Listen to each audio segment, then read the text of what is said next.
ada dapat 3 nanti kena letak. Maknanya atas dia nanti kalau tak tayar lah. Betul buat lubang nampak. Oh. Masuk wayar, tayar. Macam tu lah.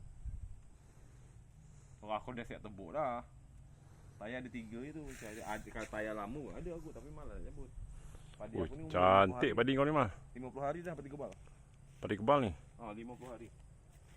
Tapi bertambah sikit lah. Sebab aku hari tu boleh lah dia banyak dapat. Boleh lah. Bulan 12 dia potong. Yang kau buat ni sini dengan sebelah belakang ni lah.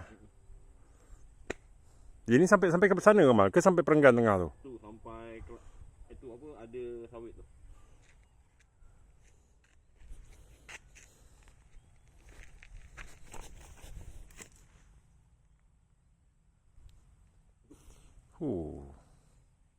Han tanam jadi betul. Tapi sekarang yang aku tanam kat bengkel tu jadi ke dah? Tak tahulah. Aku dah buat tiang dah.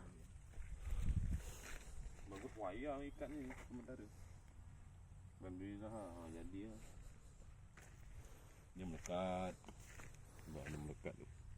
Lekat. Nanti ya. Kalau batu lagi kuat lekatnya. Dia boleh masuk tak? Tapi awak tak ada batu tadi. Benda peri ni je ada. Kaki aku masuk dalam.